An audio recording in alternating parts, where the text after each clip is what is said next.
Career बनाना, reporter, writer या फिर editor बनना, तो आज ही संपर्क करें आज है रमझाजर में।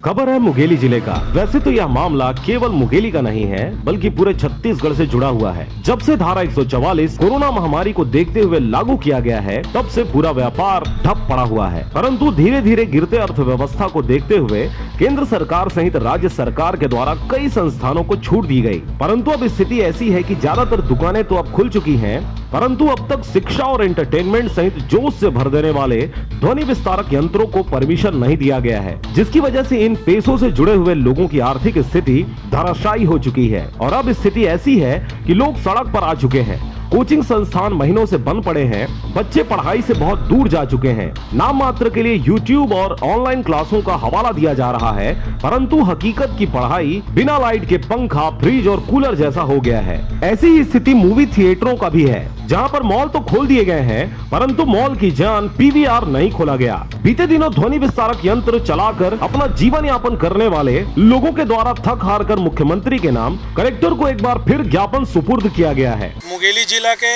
सभी हमारे साउंड सिस्टम जो अपनी आवाज़ को लोगों तक पहुंचाते थे, हमारे पार्टी के हमारे भी आवाज़ को पहुंचाने वाले आज पीड़ित हैं, तो कहीं न कहीं उसका दर्द जो है हमसे जुड़ा हुआ है।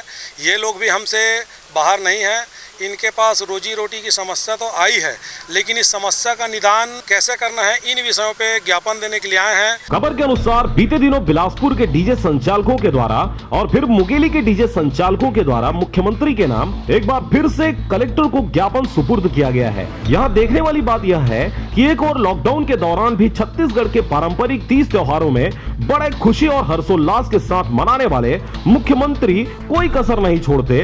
गीत संगीत के साथ तमाम प्रकार की चीजें कार्यक्रम में नजर आता है। वहीं दूसरी ओर इन्हीं ध्वनि विस्तारक यंत्रों के नाम से जीवन निर्वहन करने वाले लोगों को आम जनता के लिए परमिशन नहीं दिया जा रहा, जिसकी वजह से लोग अब घरों के सामने सब्जी बेचना तक शुरू कर दिए हैं, परंतु इन सब से भी गुजर बसर नहीं हो पा रहा। कोरोना महामारी से जंगी लड़ाई में ध्वनि विस्तारक यंत्रों के संचालकों के द्वारा भी सहयोग किया गया, परंतु अब जब सारी संस्थाएं खुलने लगी हैं, तब इन्हें भी परमिशन दिया जाना अति आवश्यक है। पूरे छत्तीसगढ़ में 25 से 30 हजार साउंड वाले लोग भूखे मरने के कगार पे आ गए हैं। ना शासन ना प्रशासन हमारी ओर ध्यान नहीं दे रही है। किसी गाड़ी की किस्त पटा रहे हैं, ना स्कूल का फीस पटा रहे हैं। पे सरकार जो आज 4-5 रोज पहले खुद हम लोग को मना करके आज नाच गान में लगे हैं। हम लोग के बड़ा बड़ा नियम बना दिए हैं।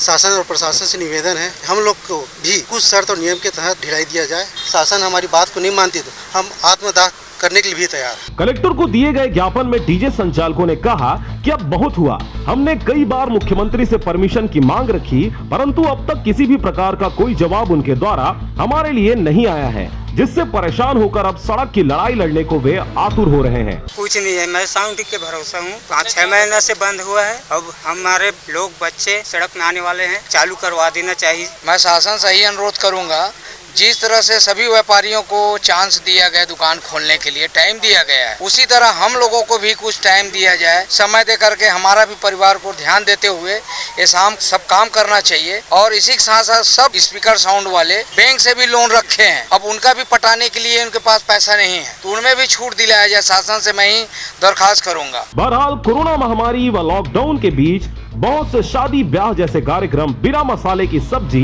बिना शक्कर के शरबत जैसे निपट गया, परंतु अब जब बात पेट की आई है तो इस पर विचार करना अति आवश्यक है। बिना डीजे व शोरगुल के सारे त्योहार और सारे कार्यक्रम फीके फीके लग रहे हैं। मुंगेली से ब्यूरो रिपोर्ट, RJ रमझाजर।